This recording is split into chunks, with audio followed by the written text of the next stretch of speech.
We go back to the NBA. The association has reached the All-Star break. Maybe you are starting to pay attention to the NBA or basketball in general a lot more now that football is done. Maybe you are thinking, all right, let me get caught up. What are we at the halfway point? It's the All-Star break? Nope. Most teams around the NBA have played at least 54, 55, even 56 games of an 82-game regular season. When we return to action next Wednesday and Thursday after the All-Star break, it's the stretch run to solidify your playoff spot, to try to get into the postseason picture in either conference.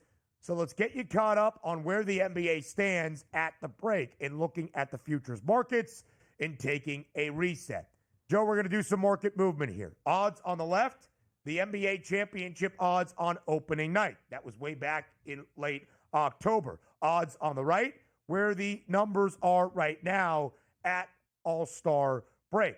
The Celtics, the Thunder, and the Knicks still all in contention. Joe, before the year, the story was Boston, a short favorite to win their second consecutive Larry O'Brien trophy. The story here now, Boston, despite not having the best record in the Eastern Conference, that's the Cavs, still remain the very short favorites to win the NBA title. But Oklahoma City, as you can see, has made that gap a lot closer. Some of the biggest movement you'll see, the 76ers, who had the third best price to win the Eastern Conference, have moved back 10x to a 100-to-1 price to win the NBA championship. Philly in a terrible spot. The Timberwolves have seen their price 5x, 10-to-1, now 50-to-1. The Nuggets still in contention, third best record currently in the Western Conference. And the Mavs, of course, who, led by Luka Doncic, made the NBA Finals in a matchup against the Celtics. A very different picture for the franchise now, in the future, maybe forever, and certainly from the odds perspective. 11-to-1 becomes 48-to-1. Joe, when you see all of that market movement, which team, which number, which bit of movement catches your attention first? Well, I mean, listen, the fact that Denver got worse than they were on October 22nd is hilarious at 14-to-1 now here, because this team will always have a chance to compete for a championship with the Joker and Mike Malone, quite honestly, pulling the strings there. He knows the kind of team he has. Russell Westbrook has proven to have a little bit left in the tank coming off the bench there, Ben. And call me crazy, the Nuggets have one of the best offenses in the league that can dominate you at any time. So I just think you always have a chance with the Joker. And there is no reason why at 14-to-1 you probably shouldn't consider grabbing a piece of them, because until OKC can get past that, it's tough to win in the playoffs, Ben. The Nuggets have done it time and time again.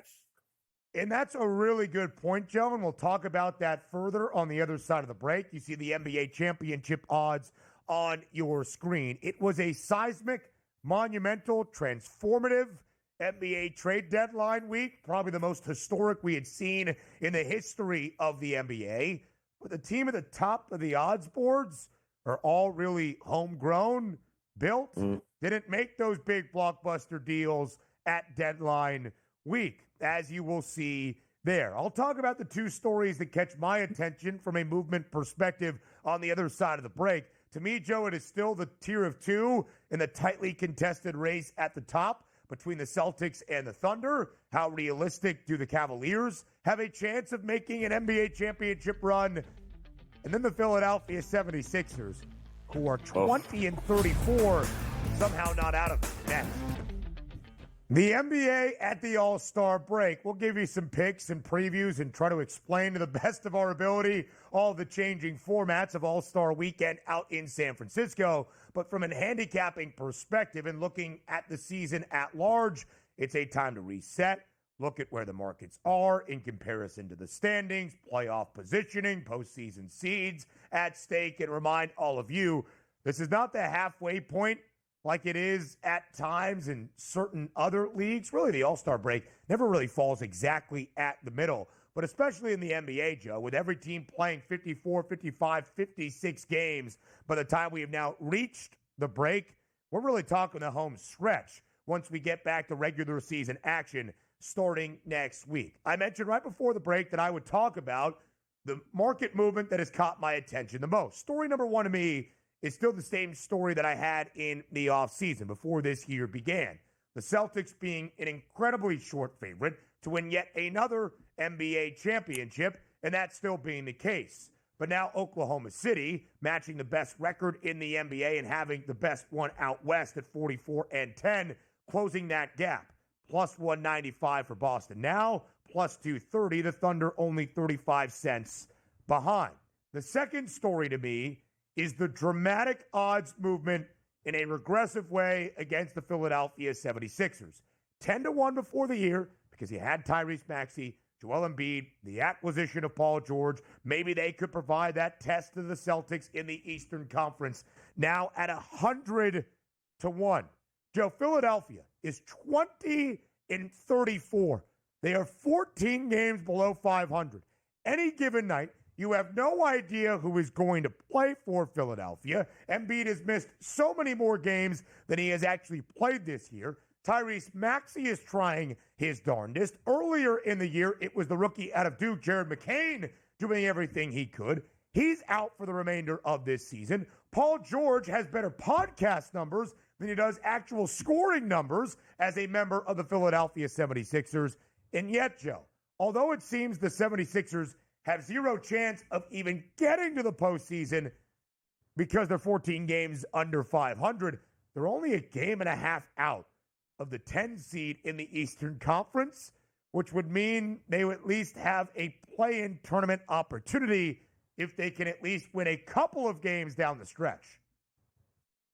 Yeah, no. I can see them, and thank you for participating here. There is some good news in Philadelphia, though. You're watching Tyrese Maxey grow up before your eyes into what is a franchise player. You have young guys like Justin Edwards, Jared McCain, also very, very good players. The problem is Paul George is a total bust, may have been one of the worst contracts given in the league. Embiid can't stay healthy. His attitude stinks. But the good news is with those young players, there is enough talent on this roster where I don't think the rebuild would take that long. But keep in mind, of all teams, the Oklahoma City Thunder right now, because of the trade, own Philadelphia's first-round pick, which is projected to be a top 5 or 6 pick. Oklahoma City is going to get another top 5 pick in the draft if things stay the same. Just absolutely horrific season for the Philadelphia Sixers. Trust the process? Sam Presti is, and we are seeing direct results because Oklahoma City now, despite a loss last night in Minneapolis to end out the All-Star break, still the best record in a large way in the Western Conference at 44-10, tying the Cavaliers for the best record overall in the NBA here at the break. So let's take a look at the Western Conference standings in the playoff picture at this moment. The Thunder have an 8-game advantage for the top spot in that number 1 overall seed. The Grizzlies have a chance with John Morant playing good basketball and focusing only on basketball to be the 2nd seed in the Western Conference playoff picture for the 3rd time in the last 4 years. The Nuggets, the Rockets, the Lakers, and the Clippers, we'll talk about those teams in Los Angeles in just a moment. The 2 teams that met in last year's Western Conference Finals, the T-Wolves and the Mavericks, above 500. The Kings and the Warriors round out the final 2 spots in the play-in tournament. And the Dubs and the Kings, as you see there with the same exact record through 55 games, game and a half advantage for both the teams from Northern California over the Phoenix Suns in terms of those play-in tournament positions. Joe, I think the theme, at least in my estimation, in the Western Conference, the Thunder are a great story. There is zero doubt with what we are witnessing night in, night out in the NBA. They are the best team, if not one of the best teams right now playing. The Grizzlies are great. The Rockets have been fun. We'll talk about LA in just a second. But really, as you look up and down the Western Conference standings and the teams that would currently already be in the postseason, 1 through 6, the only real teams that have done anything are the Denver Nuggets, and I guess if you want to give the Lakers credit for their bubble championship. But really, the Nuggets, Joe, are the team that is not only putting out the performances on the court with the same cast and crew that has won a Western Conference crown and an NBA championship at this moment. And no respect in the market at 14-1 to win it all right now, Ben. I would imagine the number is probably pretty juicy to win the West as well. But I have them as the second-ranked team, as you can see there, right? Plus 550 here. Memphis, to me, is another amazing story nobody's talking about because they are now in a position here, Ben, to actually break their franchise record of 56 wins in a season, and they're doing it starting two rookies. And don't forget, they were 27-55 last year, and Ja Morant's missed 21 games this year. So, I mean, you get their top seven in both offense and defense, and nobody is giving them credit because we're all waiting for Ja Morant to fall off the rails here. Well, they've been doing it without Ja Morant, and they've been doing it with two rookies, Ben. It's pretty impressive. And when Ja Morant has not been there, it's not suspensions, of course. Maybe his father, T. Morant, should stop trying to fight people in the stands or referees. But outside of that, Ja's been consistent with what he has done. And Taylor Jenkins reminding everybody, you might not know me or know what I look like, but I'm a pretty darn good NBA coach. We'll look at the Western Conference odds and then move to the Eastern Conference. On the other side of the break, here on the early line on SportsGrid, it's the NBA at the All-Star break. The NBA at the All-Star break, a time to reset, look at where the standings are, those playoff positions. When we return from the All-Star break, it's the home stretch of this regular season. Joe, in the Western Conference still, Eastern Conference in just a moment. Here are the conference odds out west. Oklahoma City, 8-game advantage for that top spot.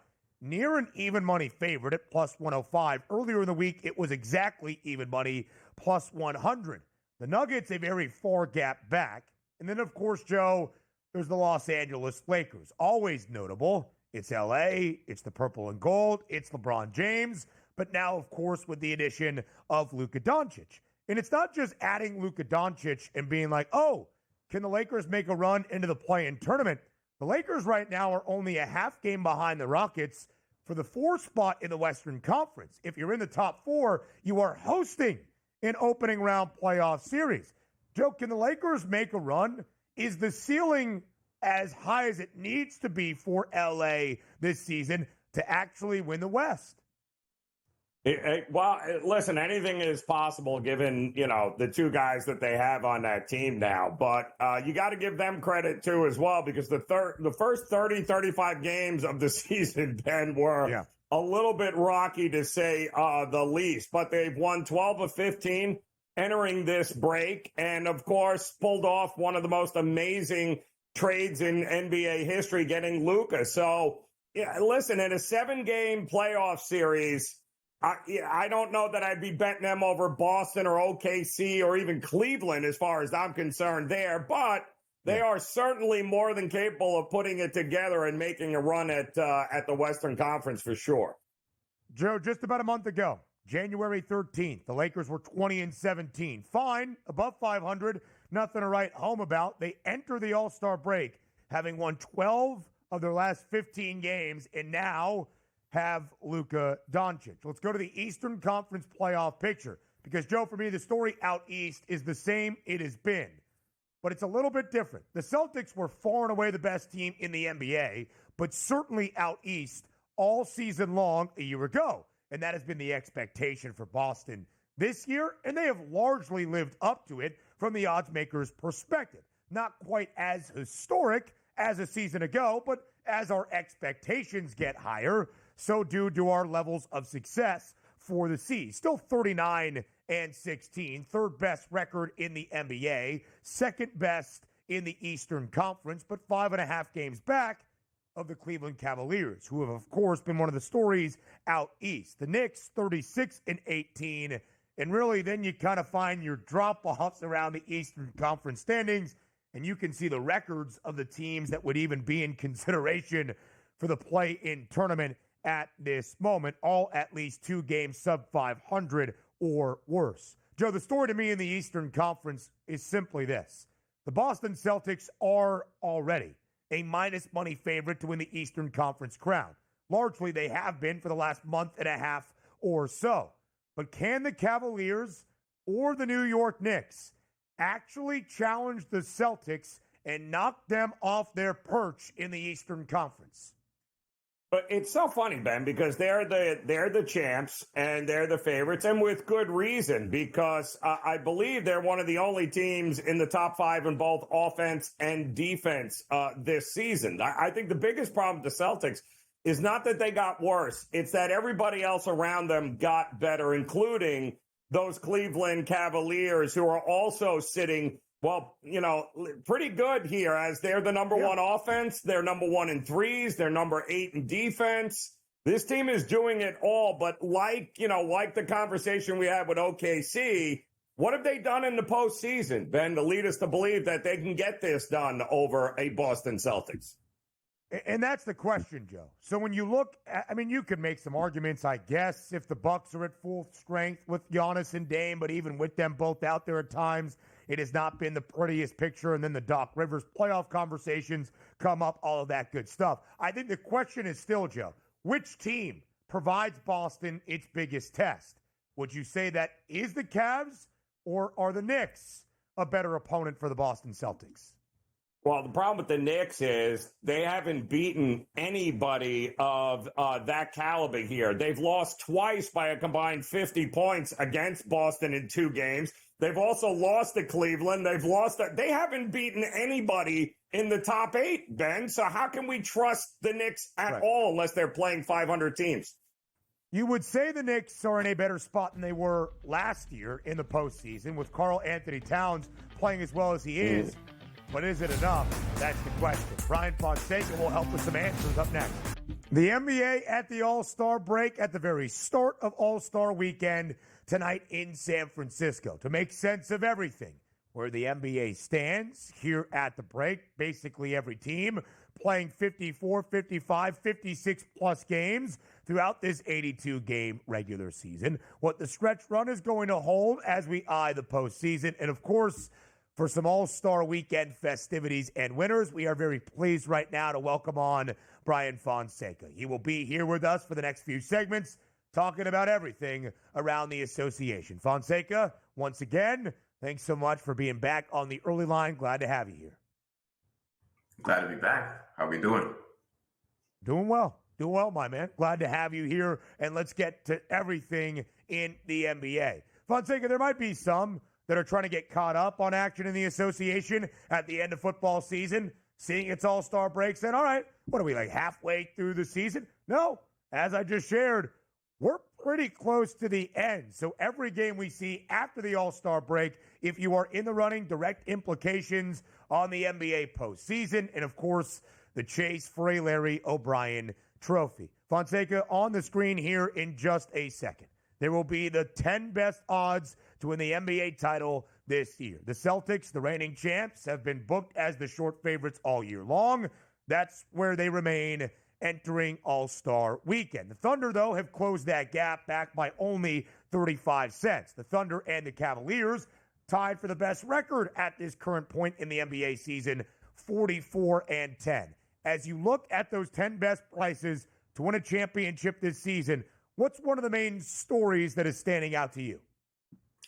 One of the main things as I'm looking at the screen is just how flawed all these teams are, which makes it interesting to sort of analyze, bet on, predict, because all of these teams have at least one major flaw, which that's an indication of parity, right? Like the NBA is not where it was in 2017, 2018, where you had 2 dominant teams and you kind of knew what we were going to get in the finals. Like you knew it was going to be Cavs Warriors at the end of the year. It's a different time in the league now because you have all these teams with a bunch of different flaws. The Lakers just got Luka Doncic. They don't have a center. They're 6, and I could actually give you a case for why they can make a run to at least the Western Conference Finals.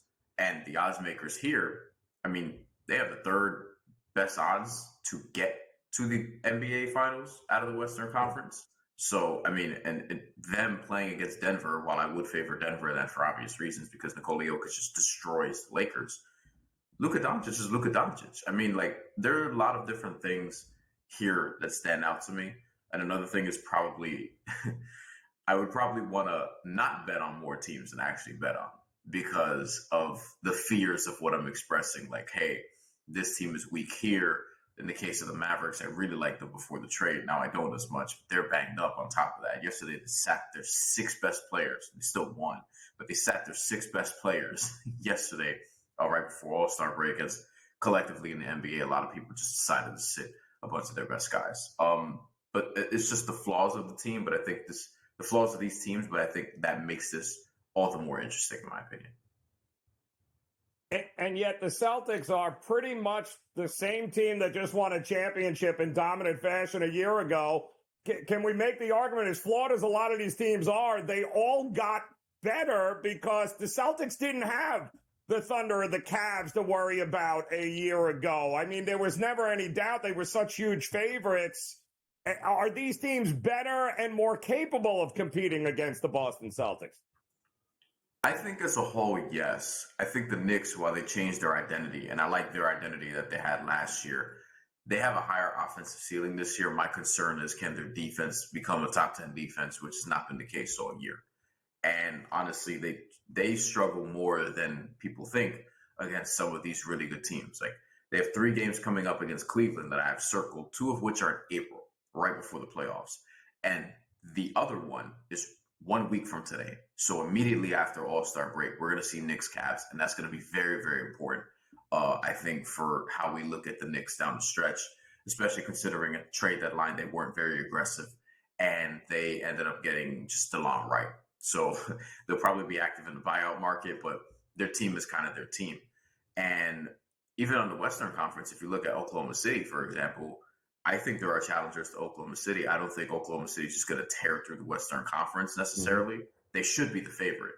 And honestly, they probably should be the favorite to win the entire thing, I would have said, if Boston hadn't done what they did last year. But I think with Boston, there are challengers in the Eastern Conference this year. The problem is you would have thought Philly would be one of them, and that's just it's not going to happen. It's just not going to happen. And then a team like Miami, who's always a pain for them, they're not there, and Jimmy Butler's no longer there. So you're just kind of crossing off teams. And the Celtic challengers, it's really 2.5 because we still hold out, hey, maybe Milwaukee can go on a winning streak at the end. I think Orlando traditionally matches up pretty well with them from a defensive standpoint, but they just can't score. And I don't know, but I think the Cavs are much better than last year, and the Knicks are, at least they have a higher ceiling than last year. We'll see. I would agree with that statement. And that's kind of the question out east. Who can challenge the Boston Celtics? We expect the C's to be there at least in the Eastern Conference Finals at the end. Who provides that best test? Let's go from the teams, Fonseca, to the individual award race right now that is the MVP in the NBA. You look at some of the numbers, and you might think, this guy Nikola Jokic is continuing to do it. Averaging a triple-double, is top 4 in every one of those categories. Points scored, rebounds per game, assists per game around the NBA. But Shai Gilgeous-Alexander, the NBA's leading scorer on the NBA's best team, or at least co-best team at this moment. A little bit of movement, though, as we enter All-Star Weekend. SGA was minus 650 earlier this week to win the MVP award. Now it's just minus 470. Nikola Jokic looking to become the 6th player in NBA history to win at least 4 MVP awards. Is this race over? Do you think SGA has wrapped it up? Or is Nikola Jokic truly in the running?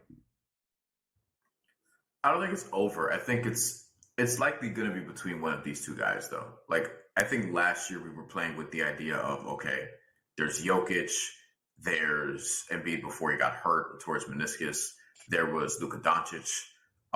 Tatum didn't really have a case for being number 1, but his name was being thrown around there, and then it's like, is Jalen Brunson going to be on a ballot? I think this year it's just kind of going to be between these two. And right now, I do think Shai would get it because of a couple different factors. One, his team is really good, and they played through injury without Chet Holmgren for a bunch of the year, who just came back recently. Isaiah Hartenstein missed a lot of time. You also have the element of, hey, Oklahoma City just looks overwhelming, at least in the Western Conference from a regular season standpoint. In the playoffs, we'll see if this is a regular season award. And Shai Gilgeous-Alexander, it kind of feels like it's his time where he's really ascending to that MVP level, whereas Nikola Jokic already has multiple MVPs. I wonder if the voters are going to just be like, hey, we'll give it to Shai this year, on some human element type of vote. I think Nikola Jokic, obviously, like, he has a production, he's deserving, and Denver would absolutely fall off a cliff if he doesn't do what he has to on a night-to-night basis. But Shai Gilgeous-Alexander is absolutely deserving of it. I think right now he would probably almost certainly win it. And if this continues and he's healthy down the stretch and Oklahoma City, gets to 60-plus wins as we project to be the case, then yeah, I think he's going to get this award. The narrative, a part of this conversation, not just voter fatigue and saying, hey, let's give it to somebody new. Nikola Jokic just won 3 of the last 4, but also the narrative of Shai Gilgeous-Alexander leading OKC to new heights, the number 1 seed in the Western Conference, and what that could mean overall. So that's the All-Star break NBA component. Now let's get to All-Star Weekend. Brian Fonseca up next.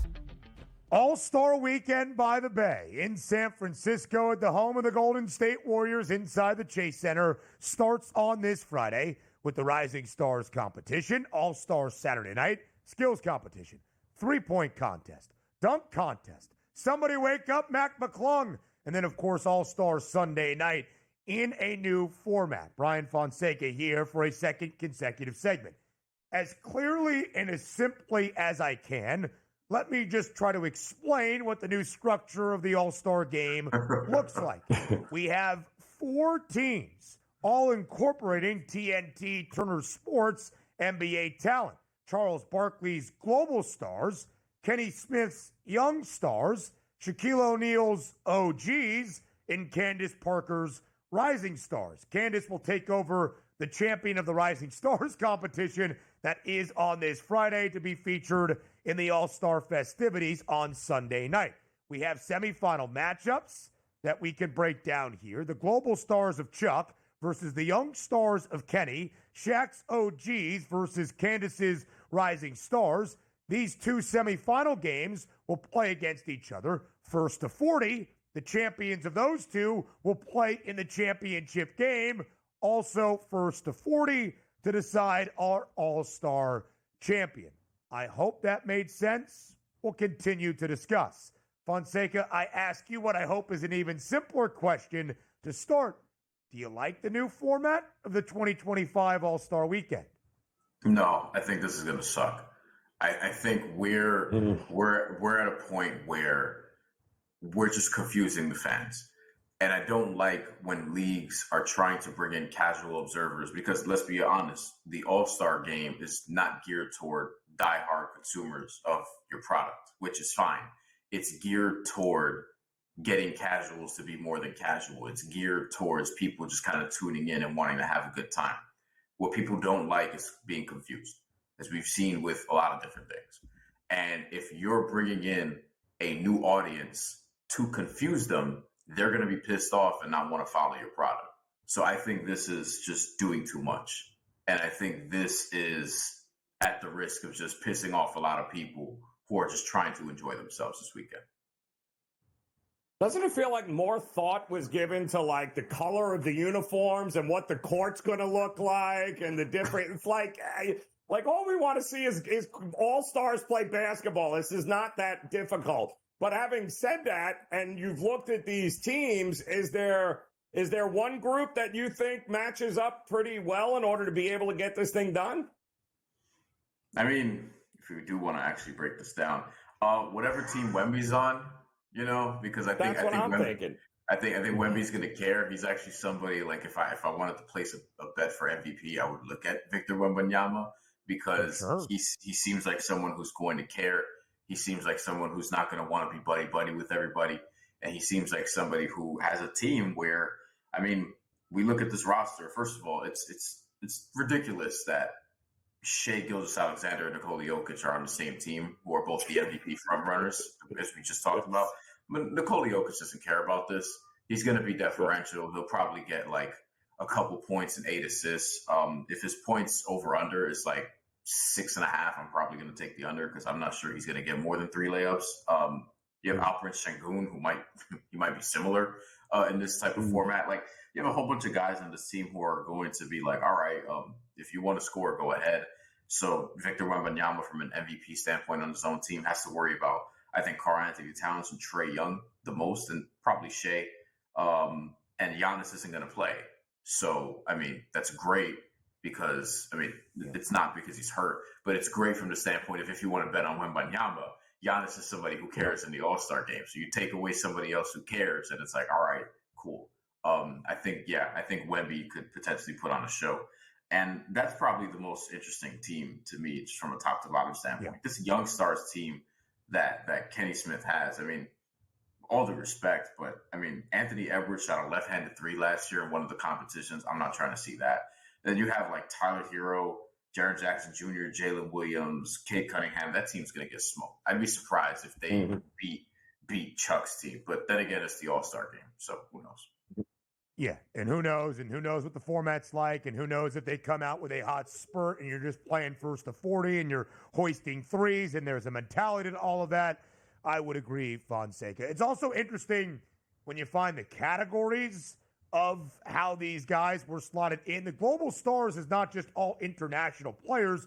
There's a couple of Americans on the team, as you saw. Donovan Mitchell, Trae Young, Karl-Anthony Towns. You've got the OGs, some guys that have been around for a while. Steph, LeBron, KD, as we know. But also, you've got the young stars that include guys like Jalen Brunson, who's been in the NBA now for 7 seasons. So who knows exactly how this format is going to work. And Victor Wembanyama, that price shortening on his number to win that All-Star Game MVP. It is correlated, right? If Fonseca thinks Wemby is going to care and have a chance to put up big numbers and win the MVP award, then that should be good for Chuck's Global Stars, who have the second best price to win the All-Star Game at 2-1. Fonseca, I would just say that Team Shaq does remain the favorite because they have Steph, LeBron, and others who have been there for a while.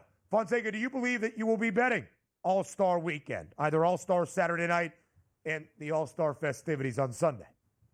Yeah, in the dunk contest and even the three-point contest, but more so in the dunk contest, I like to bet on somebody who's not the favorite because it's a dunk contest.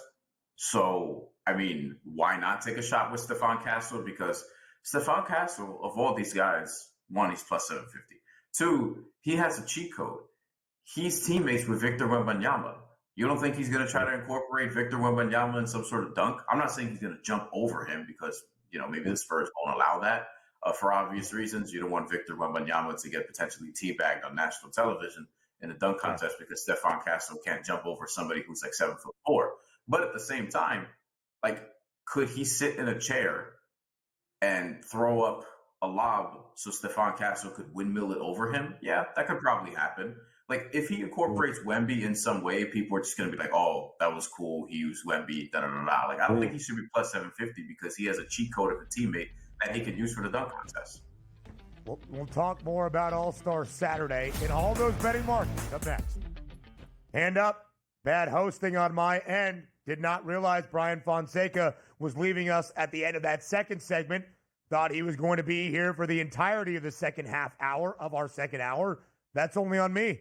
That's a guy who didn't check the timestamps on the rundown. So, Brian Fonseca, if you're listening out there, and to everybody that did listen to Brian Fonseca drop some knowledge, we appreciate his time and his expertise here on this Friday on the early line. Speaking of Friday, Rising Stars competition, but let's get to All-Star Saturday night, where Fonseca did give us a pick for, of course, the all-elusive dunk contest. Here are your 4 contestants tomorrow night in San Francisco.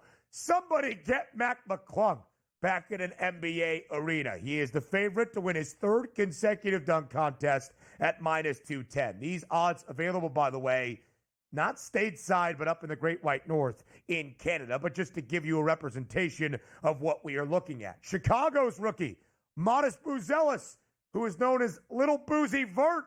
He's got the second best price at 5-1. And then a couple of former Connecticut Huskies, Andre Jackson Jr. and the rookie for San Antonio, Steph Castle, both at plus 750. Now, Fonseca made the point, Ranieri, that it's a dunk contest. Who knows exactly what we're going to see, despite the pedigree that Mac McClung has deserved as your back-to-back champion. Might as well take a flyer on a big plus money price instead of laying more than $2, right, of minus money on Mac McClung. Is Fonseca correct? Well, yeah, as long as it wins. Otherwise, you're going to wish you laid the 210. I mean, guys, we're talking about a dude who's 6'2", 6'2". All right, and he's a back-to-back champion, and he's doing something that's only been done, or trying to do something that's only been done one other time. We've only had one three-peat champion, I believe, in the three-point range, and that was Nate Robinson back in the day before he was fighting for pay-per-view and getting knocked out by Jake Paul, but that's a whole different story. But, I mean, it's 6'2", Ben. He's the favorite for a reason. Any dunk that he does with that frame is going to look a million times crazier than anything the other three guys are going to do. Although Buzelis is interesting because don't forget, he was teammates with a two-time dunk champion who was apparently working with him all year, for the last month or so before he was traded in Zach LaVine. So maybe, just maybe, he's got one or two tricks up his sleeve as well. Is that why Mac McClung, at only 6'2", could join a guy like Nate Robinson, who is the only three-peat NBA dunk contest winner in history, 06, 09, 2011, because Nate the Great was 5'9". It just looks better. It looks like they are defying odds and gravity at the same time. Now, I hear Fonseca's point. It's a dunk contest. It's arbitrary. It's subjective, all of that stuff. I don't think I would bet against Mac McClung at this moment, who is playing this year, Joe, no longer for the Delaware 96ers or whatever, the 79, I don't even know exactly what they're called, but as a part of the Magic organization. He plays mostly for the G League affiliate, the Osceola Magic. He has played in one NBA game this year for Orlando, about 5 minutes. You got to keep him around as long as you can. 3-point contest, as we'll talk about on the other side of the break as well to start hour 3. Damian Lillard is the favorite at 3-1 in front of Buddy Hield, Darius Garland, our guy on the early line, Norm Powell. Is that Cam Johnson? I think so. Tyler Hero, Jalen Brunson, and Cade Cunningham. Tyler Hero last night, 40-point performance for Miami, albeit in a loss in Dallas. But as Joe astutely pointed out, he was 3 of 14 from deep. I mean, which is probably why he's going to win this event now. Go figure. He did make it, I think he made it to the second round last year, Tyler Hero, too, but fell a little bit short. But this is all going to be about Damian Lillard from the Bay Area. That's where he grew up. It's going to be a very pro-Lillard crowd. And he's, again, going for 3 in a row. How do you go wrong? I mean, with Lillard at plus 3-1. I don't get it. But Dame grew up in Oakland. And Oakland doesn't really like San Francisco. So we'll see if that means anything. Yes, you are correct, though. Dame looking to go back to back to back. He is just the sixth player in NBA three-point shootout contest history to win 2 in a row, and thus why he is a favorite. He has done so, by the way, on 2 different teams. Blazers first in 23, Bucks last year in 2024. We'll talk more All-Star Weekend and hear from the people. Are you excited? We'll do that in hour number 3 next.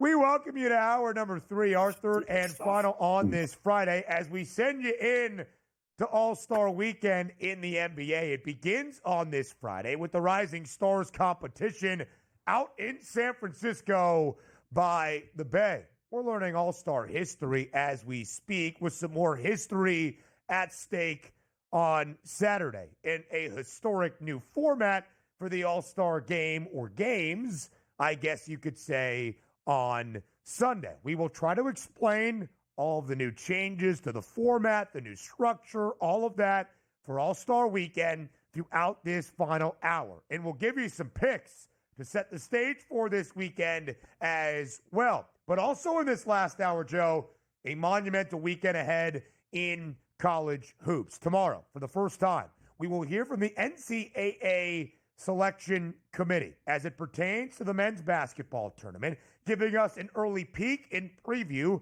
as they see it, the top 16 seeds in the nation right now. We get to learn a little bit of their thinking. That comes out tomorrow afternoon. And then a huge slate on a Saturday, 1 versus 2 in Tuscaloosa to intensify the Iron Basket Bowl, if you will, between Alabama and Auburn. So much to discuss live right here in this third hour on the early line. Listen, let me just say it, too. I mean, now that football's over, there are plenty of other things going on, including, Ben, if I'm not mistaken, down in my neck of the woods. How about the Daytona 500? I believe that's also revving up to get going also. So we got a little something for everybody coming up here over the next couple of weeks. I guess so. Hey, Daytona 500, that's where they drink milk? All day. That's correct. They pour it right over the head. No, that's Indy. That's Indy 500. Indianapolis that's the Indy 500. Yes. Yeah. Yeah. Well, we'll get to that in just a little bit. Yeah. But we wanted to hear from the people, Jim, right? Because all the changes that we are seeing to all-star formats in a variety of our professional sports, like we just had the Pro Bowl games, nobody cared. Now we've got a new format for the All-Star game, trying to, I believe, make the actual games between all-stars more exciting and incentivized. I'm not sure this new format is going to do that. Do we still love the dunk contest? It's not the stars of the sport. It's basically Mac McClung each and every year. So we wanted to hear from the people. Do you still care about All-Star Weekend? And if so, what's your favorite night? We do that now in Fade the Public.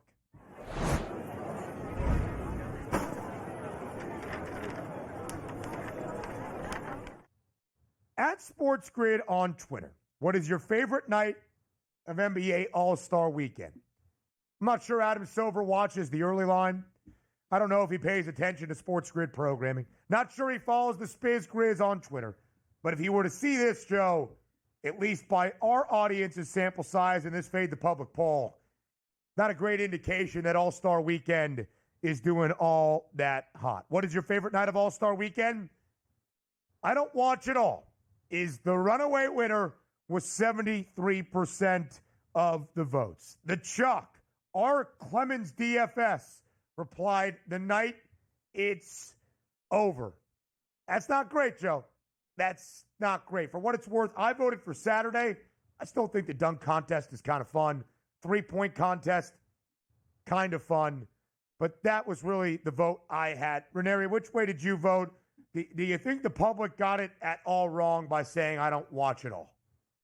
No, this will be one of the few times that I will be backing the public in a very big way here, Ben, because come Sunday, I can't think of anything worse that I'd want to do than try to figure out the rules of this new format as I'm watching it going. What are these uniforms and who are these people and what is going on? I am with them. As soon as it is over is the best part of All-Star Weekend. And yet, we are here in this third hour, previewing it all and trying to give you some weekend winners for those of you that might be invested. Let's start with the actual All-Star Game format. Can we even call it an All-Star Game? It's All-Star Games format now for Sunday night. It is not the track meet we have seen the last decade plus. It doesn't involve the Elam ending anymore to try to make the fourth quarter competitive. It is simply this. We have 4 teams. We have divided all of our All-Stars into 4 teams that will be coached, in essence, by NBA and Turner Sports personalities. Charles Barkley, Kenny Smith, Shaquille O'Neal, and Candace Parker. All of our games on All-Star Sunday night will be a race, the first to 40.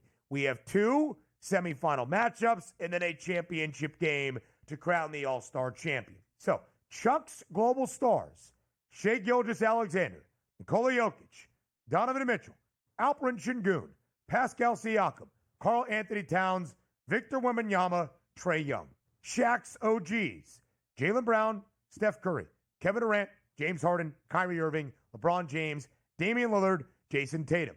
Kenny's young stars, Jalen Brunson, Cade Cunningham, Anthony Edwards, Darius Garland, Tyler Hero, Jaren Jackson Jr., Evan Mobley, Jalen Williams, and then Candace Parker will coach the Rising Stars champion from tonight's matchups, where we also have 4 teams coached by NBA stars of past and present, or I guess mostly past, and then she'll take over. Candace Parker will, that Rising Stars champs for the All-Star games on Sunday. The format, those 2 semifinal games, first to 40. 2 winners of the semifinal matchups will play each other in the All-Star Game Championship on Sunday, also first to 40. I hope that made sense. I'm not sure it did. What? But isn't the championship? How does is it all 240, Ben? I'm trying to think, because I think the championship is supposed to be to 25, or they're all towards 40. So are we going to get some sort of defense now? Is that what we're supposed to be? Like, because this is 40 could be done and the game could be over in 2.5 minutes the way they play defense here. So I call me crazy. Are we expecting this number of 40 to create more guys interested in playing defense? Is the shorter sprint going to mean better basketball? Right. Like you can just play fast, so try to end it quickly and actually play what looks to be more like an competitive NBA game? Or is it just like, who cares? Let's throw it around and see who gets the 41st. I have no idea. I'm not sure the players, the coaches, or anybody involved has any sort of idea. Joe, I still voted for All-Stars Saturday, by the way. I don't care about the skills challenge, like whatever. I still think the three-point contest is fun. Damian Lillard trying to make history to become the 3rd ever three-peat champion alongside Larry Bird, who won the first 3, and Craig Hodges, who won 3 in a row in the early 90s. Cool. He's a 3-1 favorite. Dunk contest also looking for a three-peat champion. Somebody get Matt McClung awake and ready to go. He's a -210 favorite. I still think it's fun, right? Even if the dunks aren't necessarily new, innovative, or creative. And maybe it's not LeBron James versus Anthony Edwards in the dunk contest, but it's still kind of cool to see guys dunk a basketball in a wild way. Well, especially if you're 6'2" and don't even play in the NBA. I think that's fantastic. I think really that's the way to approach it here. Oh, I'm sorry. 2-way contract. I forgot. Way to go, Orlando. And how much worse could it get for you, Orlando, by the way? You can't score anyway, so why not bring a guy that's 6'2" that can jump over everyone and dunk? But I am not betting against him, Ben. I'm with you. I'll lay it. Yeah. All right. We'll talk about those picks for the dunk contest and beyond a little bit. If you needed more from All-Star Weekend, it starts tonight. Our Rising Stars competition, handicaps and breakdowns. All-Star Weekend in the NBA starts tonight with the Rising Stars Challenge. Much like the NBA All-Star Games on Sunday night, a similar format. 4 teams, 2 semifinal games, the race to 40, first to 40 wins, and then in the championship game, it's the first to only 25. An additional wrinkle to the Rising Stars competition, the winner of tonight's Rising Stars competition will play on Sunday, coached by Candace Parker in the All-Star game, and square off in their opening matchup against Shaq's OGs. Maybe we start to talk about the format. Why does Shaq OGs get an easier path to the final? Because they got LeBron? I don't know. Anyway, different story for a different time. Just quickly, Joe, here are the odds for tonight's Rising Stars competition inside the Chase Center. Team Mitch Richmond, +150. Team Chris Mullen, maybe he's feeling the good tides of St. John's men's basketball at this moment. Team Tim Hardaway, that would be Tim Hardaway Sr., not Jr., who still plays in the NBA. And how about some Linsanity? Team Jeremy Lin, who is coaching the G League guys, or at least Team G League. His team not great. Matt McClung playing in this. Reed Shepherd out there, which is kind of cool. A bunch of 2-way players. In my estimation, I think the best team, and this is just my estimation, is Team Chris Mullen. Steph Castle, Ryan Dunn, Keontae George, Zach Edey and Trace Jackson Davis, Dalton Connect, and Jalen Wells. We can list all the teams if you guys would even care, if you would even know half of the players by name, but that's the Rising Stars odds for tonight. That will be included, of course, in our All-Star Weekend Pick 6 to end out this edition of the Early Line. Yes, interesting. There are, the interesting part about it, though, Ben, is that some of these teams and some of these players playing in this game here tonight, that's the future of the NBA, man. There are some kids in these games playing tonight. They're going to be around the NBA for the next couple of decades. So get used to their names because there's a few really, really good ones on the court tonight. On Team T, Team Tim Hardaway, we have the first and second overall picks from this past summer. That would be Zachary Rizache and Alex Sarr. They are the French guys that are trying to take the NBA by storm. All right, that's the Rising Stars Challenge. Again, semifinal matchups, first to 40, championship game, first to 25. The champion of the Rising Stars Challenge will play on All-Stars Sunday night in their opening round matchup against Team Shaq. Shaq's OGs looking to make some noise and pull off an upset against guys like LeBron James, Steph Curry, Kevin Durant, James Harden, Kyrie Irving, so on and so forth. That's got to be pretty cool. So maybe some incentives to stick around for the entirety of All-Star Weekend. We don't care if you don't want it.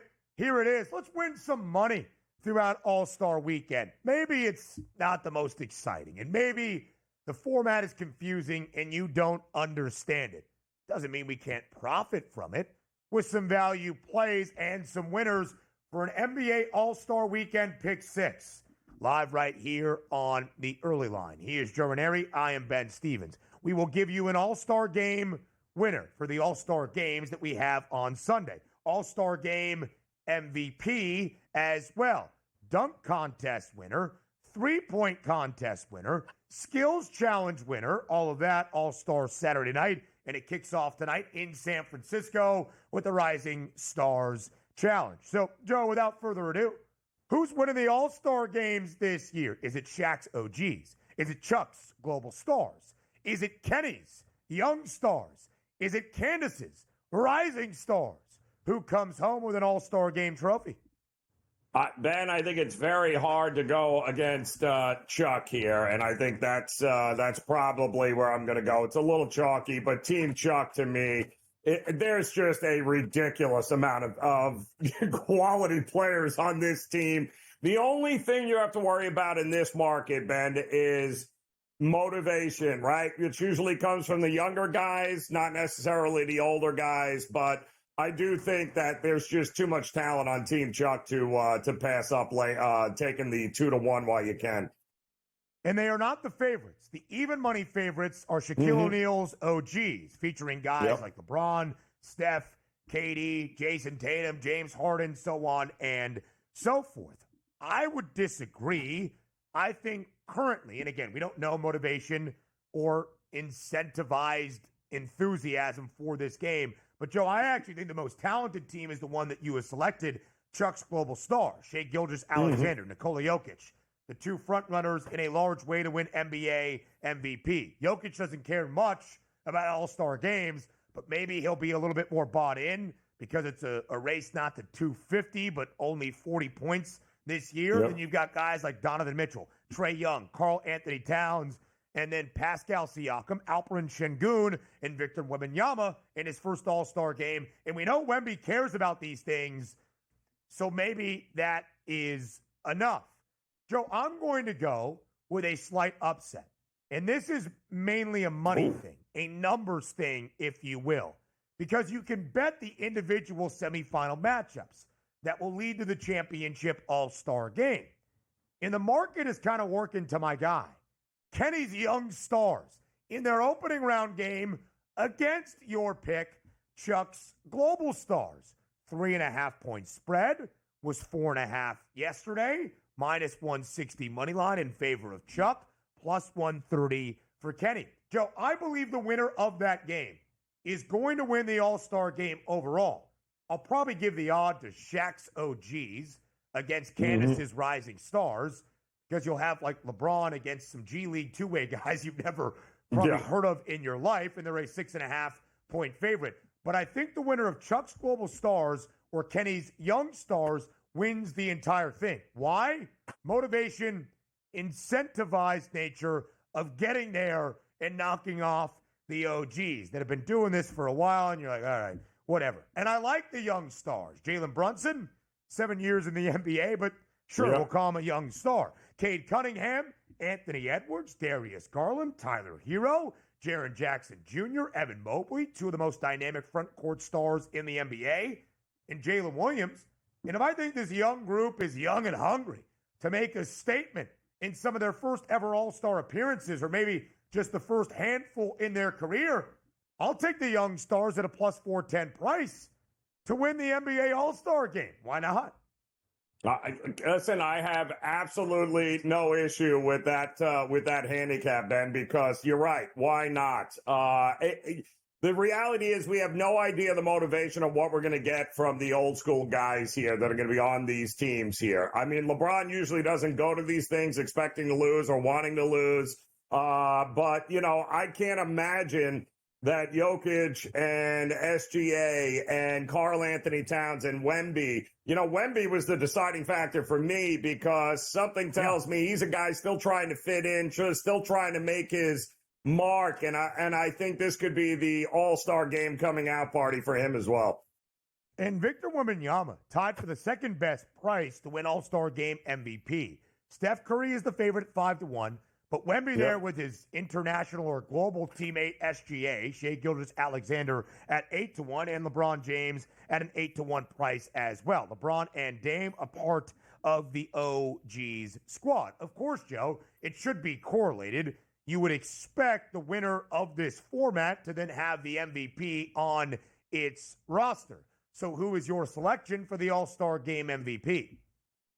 Listen, the fact that you can get this guy at 8-1 is just give me SGA. He appears to be a guy that's unstoppable in any format, in any way, shape, or form. And while it's certainly easy to pick some of the bigger name guys here, I still think he's undervalued. And something tells me he's going to try to keep adding to the mantle as many trophies as possible. I think at 8-1, worth a flyer here with him. I'll go to Jalen Brunson, who you see at the bottom of that board at 18-1. If I think Kenny's young stars can win, Brunson provides that veteran status, perhaps, for Kenny's young stars. Correct me if I'm wrong, but I believe this is just All-Star nod number 2 in Brunson's career, each of the previous 2 seasons. And if you go to the Garden right now, every time Brunson touches the ball, MVP chants rain out inside MSG. So if I think Kenny's young stars are going to win it, give me Jalen Brunson to lead the way at an 18-1 price to win All-Star Game MVP.